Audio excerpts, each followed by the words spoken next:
a week to the election, I had the opportunity to speak to a member of the NDC's elections committee in the Ashanti region, in the person of Richard Jakpa, who told me that in Ashanti region, the MPP would not record 70% turnout in the Ashanti region. Sorry, I mean the entire election in the Ashanti region, the region will not record over 70% vote turnout in this particular election.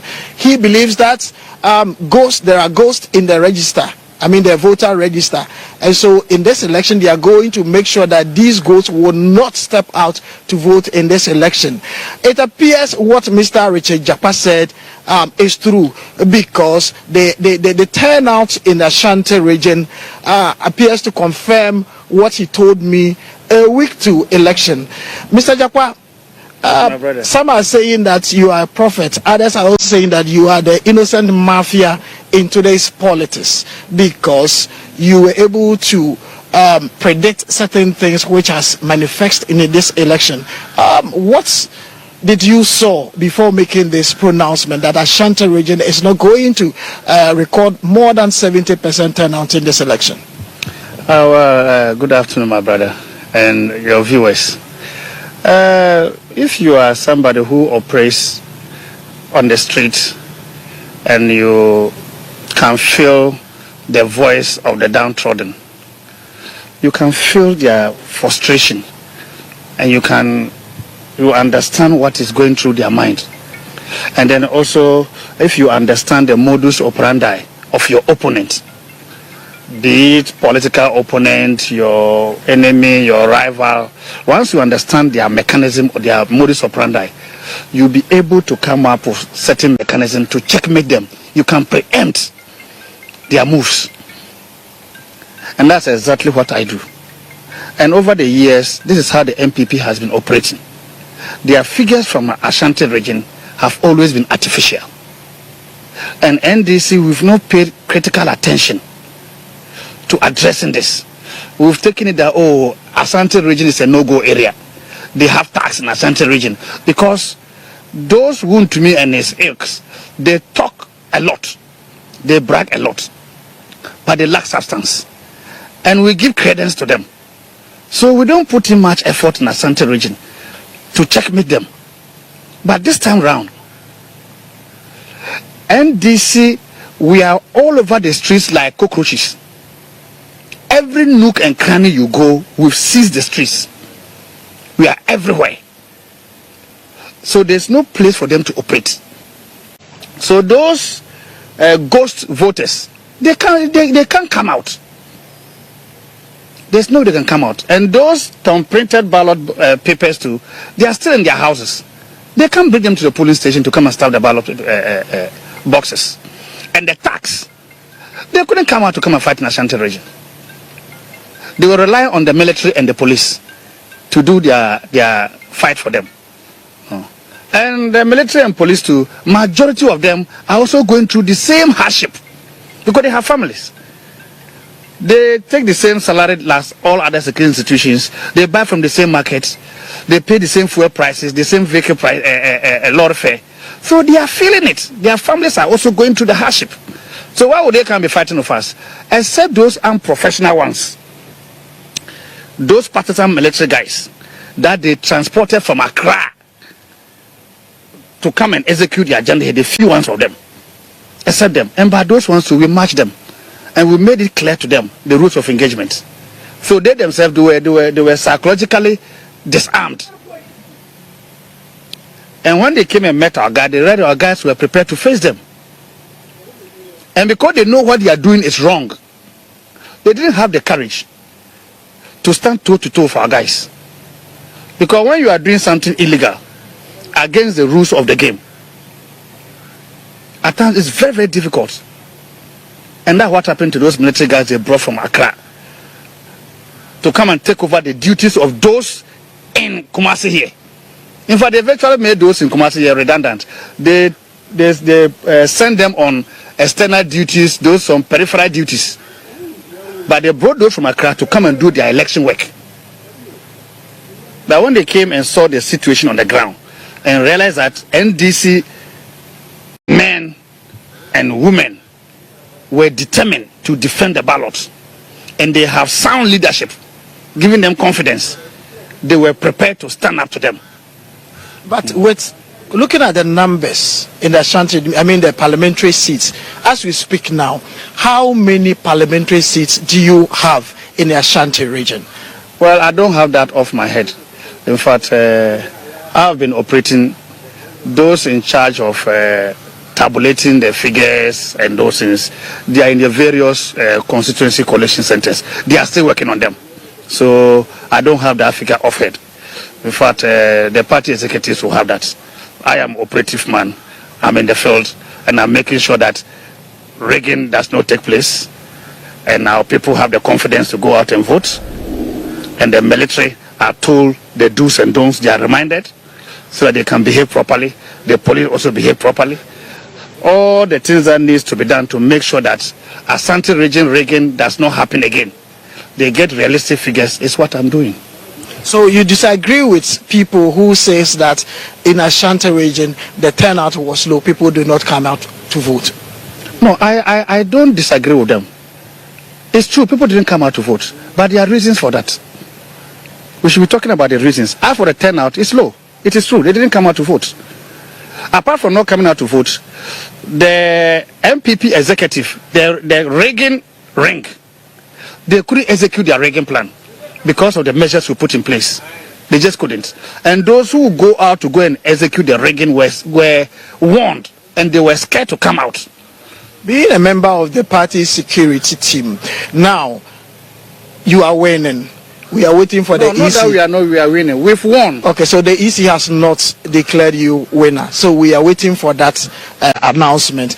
But some of your people have hit the street. Some are causing trouble in our communities, attacking people, vandalizing properties, and in the course of that, some people have also lost their life. What do you have for your people? Because you want to govern this country, but if you start with insecurity, who are you going to govern? Talk to your people. Well, I don't have any evidence of the allegations you are making now. And you haven't provided me with any evidence. You have not even mentioned any single place of what you are alleging. Now, in Tamale, they broke into a warehouse where they were offloading foodstuff that they have in that shop. Well, I have not seen it. Okay. You are alleging. So it will be difficult for me to comment on that. Our news team cover it live on GH1 TV. But that's what I'm saying, unless I'm confronted with the evidence. I'm sure you are aware of the security issues that are coming up. No, security issues that are coming up are not security issues orchestrated by NDC. These are government tax, military personnel who are operating outside the rules of engagement, taking unlawful orders from some of their generals and some of their senior officers. And they are doing what they are not supposed to be doing. And that is what is creating the problem. And the government officials who are not prepared to go by the rules of the election because they don't want to hand over power. They are those creating the problems. Not we in opposition who do not have government machinery. We don't hold government, we don't control the budget, we don't control the military, we don't control the police, we don't control any security institution. So we cannot be those creating the problems. No, not at all. They have the responsibility to make sure the election is safe. They have the responsibility to provide security for the whole country. And that's why they control the budget and the security institutions. So they are incompetent. In your general assessments, how would you rate Jen Mensah's easy work in this particular election? Well, I don't really want to talk about her. No.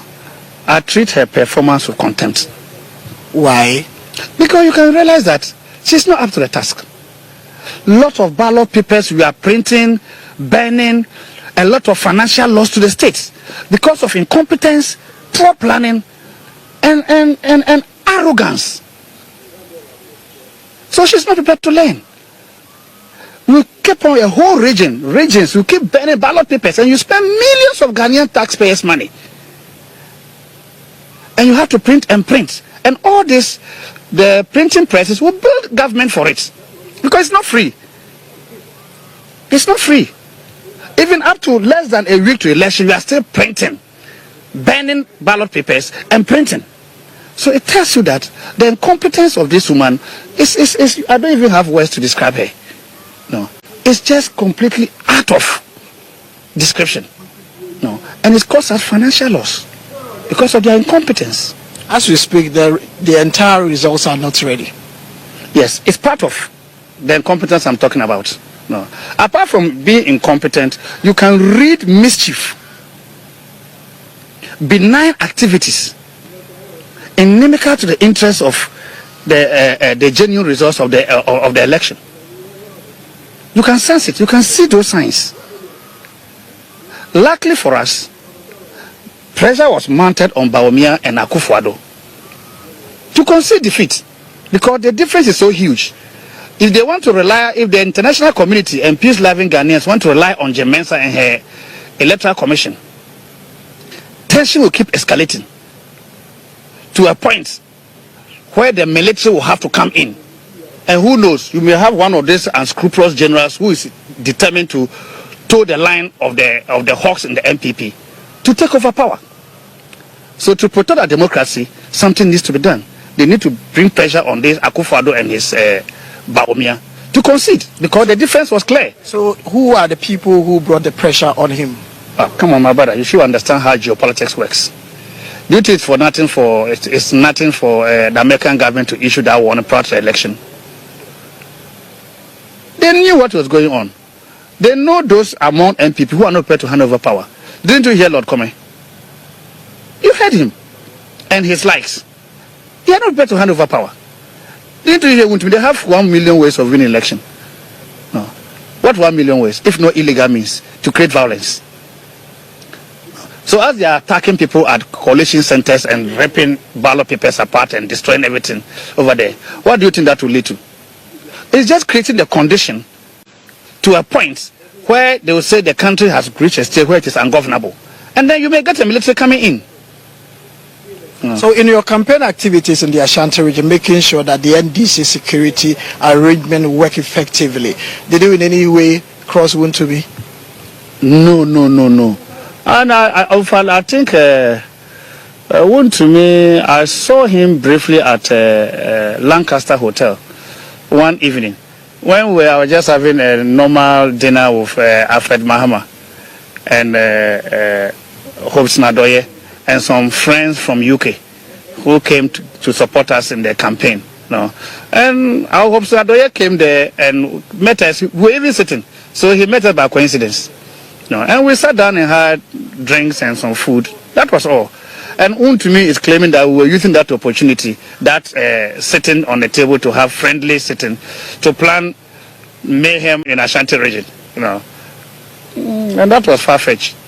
That was the only time I've ever seen him. Even I don't know whether he saw me. I don't know whether he saw me. We might have heard that I'm there. You know, that's the only first time I've ever seen Wontumi. And doing all the operations in Kumasi here, the man has gone into hiding. Oh, the governor of Ashanti. Oh, he stuck his tail into his ass and has gone into hiding. We can't find him on the streets. We can't find his boys on the street. Kumasi Ajubreo is cool. Everything going on smooth. Streets are almost empty. We can't find his boys. And that is why they could not come out to go and do their staffing. All because of the Jakpa effects? Well, I wouldn't say Jakpa effects. It's because of the whole operation of the NDC in Ashanti region. You don't operate alone. You have so many people playing different roles in Ashanti region here. It's a coordinated effort. I hope you understand. So that coordinated effort, they understood the game. And they now understand that NDC has descended into Ashanti region. The men have come. And we want them to understand that we brought hostilities here. And if they misbehave, we'll match them here. And they're checking out. So they couldn't staff the ballot boxes. And all other means that they wanted to use in Reagan, we checkmated them. And that's why you are seeing these results that you are seeing. Now, with where we are today, it's clear that you will form the next government. Can we trust the NDC for our security based on these conversations that we are having in the next elections that will come? You should understand the history of NDC. NDC came from a revolutionary past, from a military past. Anytime NDC is in power, the security of this country is up there. Armed robbery is down. The security is up there. is because NDCs came from a security background. So we take security very, very serious. And we have respect for the military and its officers because we came from security background. We don't treat the military officers and soldiers like nobodies, like send them around, talk to them anyhow. No, we don't do that because we came from that. I hope you understand what I'm talking about. So we know the mindset of military officers, soldiers, and the security institutions in the country because that's our history. MPP no, and that is why they use the military, the police anyhow, without taking into cognizance the professional aspect of the military and all the security institutions. They corrupt them and they drag their professionalism down to the lowest level.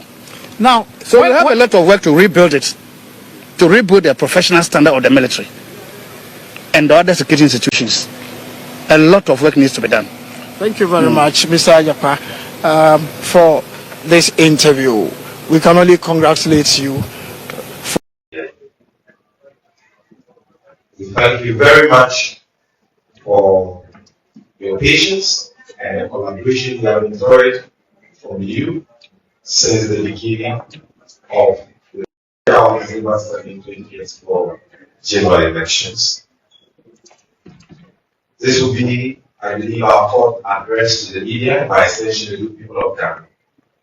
This address has become imperative because of the need for the National Democratic Congress to update the nation and its supporters on the current status of the electoral process currently ongoing. Ladies and gentlemen, as a serious political party, we have polling agents in all the over 40,796 police stations across the length and breadth of Ghana. We also have party agents in all the 276 constituency coalition centers across the 16 regions of Ghana. We are almost through with our internal coalition as a party. So we have provisional results that give an indication, a very clear indication as to how the people of this country voted yesterday. And I'm happy to inform you, and by extension, the good people of Ghana, that from the results we have seen so far from our internal coalition, provisional results, it is very clear that Ghanaians have rejected 8 years of corruption, 8 years of state capture, 8 years of wastage, 8 years of nepotism and corruption, 8 years of economic mismanagement, 8 years of insensitivity and arrogance of power, 8 years of crass incompetence and ineptitude. And it's very clear that the people of this country have voted overwhelmingly for change. They have given the National Democratic Congress an emphatic, resounding, and a landslide victory.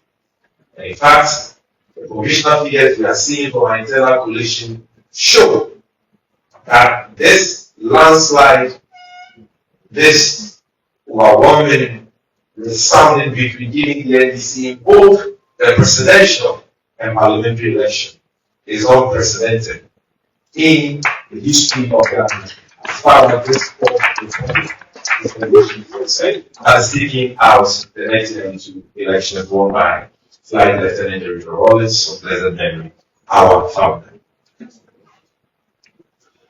And so, ladies and gentlemen, we want to update you because clearly we are all experiencing significant delays on the part of the Electoral Commission relative to the collation of results at the constituency level and the declaration of parliamentary results at the constituency level. And as part of our quest to promote transparency in this electoral process, right from the start to the end, we deem it necessary to update the nation now on the provisional results we have so far completed as a political party. And so if you look behind me, you see 8 screens And on these 8 screens, you see a summary of our collated results for the presidential election. And on the screen, if you look at the far left, my far left corner, you'll see that so far, of the results that we collated, the National Democratic Congress has garnered, even before I get there, you look at the far left corner, the bottom part, and you see that out of the 40,976 police stations, 40,976 police stations, we have received results from our agents covering 38,896 police stations. And these are results backed by pin sheets. We have pin sheets from our agents in 38,886 police stations out of 40,976 police stations in Ghana. The total value goals involved in these 38,887 police stations are 11,159,410. The total rejected ballots that we have recorded is 228,443. And if you look at the results summary between the 2 main contenders, the presidential candidates for the NDC and the presidential candidate for the New Democratic Party, you can see that John Dramani Mahama has garnered per our internally collated provisional results 6,286,600 votes, which is equivalent to 56.33%, whilst the failed presidential aspirant from the NDC, Alhaji Mahmoud Bawumia, has managed to garner a paltry 4,640,606, representing 41.35%. Let me emphasize that we have pin sheets to buttress this. And it is very clear that the people of this country have voted for change. And this is not just a vote for change. It is an extraordinary vote for change. It is an historic event that has happened in our country. And we are grateful to the people of Ghana. What we want at this stage is for the Electoral Commission to fast track the collation process at the constituency collation level, because we see evidence of deliberate delay on the part of some, not all, some EC officials at the collation center and the constituency collation level. And I'm going to give you further evidence and constituency evidence. Now, aside this, we also have provisional results on the parliamentary elections across the length of Ghana. And the trend is not any different from the overwhelming presidential mandates that the great National Democratic Congress has been given by the people of Ghana. We have an authority that in the Upper East region, out of the 15 constituencies, the NDC has won 15 over 15. We can also tell your authority that in the Upper West region, out of the 11 constituencies, the NDC has won 100% 11 over 11. We can tell your authority that in the northern region of Ghana, based on our internally collated results, provisional, the NDC has won 11 out of the 18 constituencies. We can also tell your authority that in the Savannah region, the whole region of our presidential candidates and the president-elect of the Republic of Ghana, the NDC has won 6 out of the 7 constituencies there.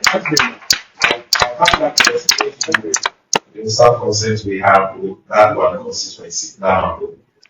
Then in the northeast region, the home region of the failed presidential candidates of the NPP, Alhaji Mahmoud Bawumia, I can tell you that from our internally collated results, provisional results, we have won 3 out of the 6 constituencies. And that is Savannah, Yapi, Morley, Sola, Salaga South, Salaga North, and we are what we won by us. There is a challenge with our group which we are trying to rectify. For our West, is level of 11, so I need not mention the constituencies. Our East is 15 or 15, I need not mention the constituencies. I will share with you the 11 constituencies in the northern region, which we have won convincingly. And in fact, we won. There is one seat that went to an independent candidate at William seat, and that is an NDC member. I will add that to sure. But officially, what we have won, the number of seats we have won, the provisional results, we have related internally 11 constituencies. These 11 constituencies are Tamale North, Sangeriku, Kumbungu, Tamale South, Mayo, Sabuga, Tamale Central, South Sudan, Tatale, Nanton, and Yemen. Of course, Wellesley has been won by an NDC person who ran as an independent candidate. Now in the Bunu East region, the home region of the incoming First Lady of Ghana, I can tell you on authority that out of the 11 constituencies, we have won 10 out of the 11. The only one that we didn't win is the Chimansa, but all others already mentioned that we won. I can also tell you that in the Bono region, the whole region of the national chairman of the great NDC, the national communications officer, out of the 12 constituencies, the NDC has won 11. We have won the constituencies that the NDC has never won since the 1992 elections. And it is unimaginable, unbelievable, incredible that even some of us struggle to believe the scale of the victory that God has graced us with and the people of the country, have given us. Then in the region, out of the 6 constituencies, I can tell you on authority that we have won 5 out of the 6. The only one that appears to be the way is now. Then in the Ashanti region, the stronghold, the so-called stronghold of the MPP, which I dare say has been turned into a swing region on the basis of the outcome of this year's election. In Ashanti region, so far, we've won 7 constituencies without any dispute. We won 7. 3 or 4 we have already. And these 3 have already been declared by the EC. In total, we've not done 7. This is what the internally collated results we have show that we have won for now. But there are 3 constituencies in contention, which we believe we have won. And those constituencies are the North Council area, Kumasi East, and then Tepa. So these 3 constituencies are serious contention that I'll be speaking to, and we believe that if you add that, we should be around somewhere 10 or so. So, but the ones that there are no disputes about, and we don't have any challenges with, have to do with 7 out of the 47. And we are still following keenly the 3 other constituencies in contention related to the parliamentary results. For the eastern region, the home region of the failed, despotic tyrants, the NDC in the presidential election is hovering around 7%. That's right. And in the parliamentary election, out of the 33 constituencies, the NDC has won 10. Wow. Another guess, independent candidate on the ticket of the NDC has won 1. And the 10 we have won in the eastern region is the 103, the constituency of the minority Chibok. The arrogant. Arrogant minority. Upper West Action, which is at the capital, Lower West Action, as I say, agree, Atiama North, Sudaman, or Sikanashi.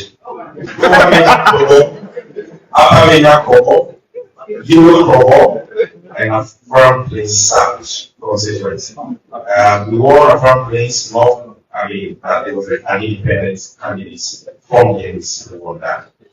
In the greater Accra region, the capital of Ghana, out of the 34 constituencies, they are internally collated provisional results. We can tell you that we won 30 out of the 34.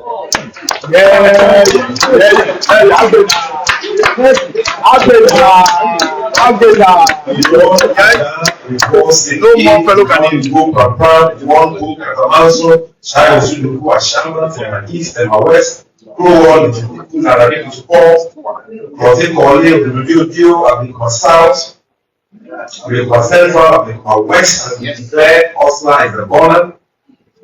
Amasaman, Adenta, Medina, I have also north, I have also west Sudan, I have also east, Domiano, Okagwe north, Okagwe south, I have also central. And you got it, the coaching.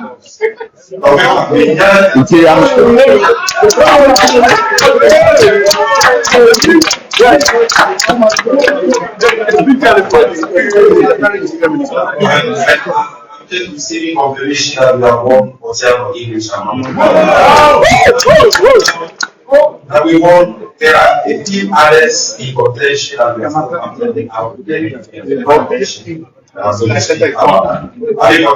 we know that I have also said wrong, and I will my West Ham been declared by the local commission. We want that we have in the voter region, the World Bank, the proud World Bank of the Great NDC.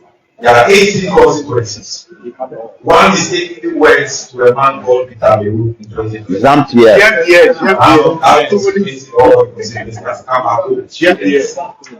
tell you 18 over 18. In the 9 consequences, there is 9 over 9. The former one represents in the central region, the whole region of our mother, the income. First, vice president of the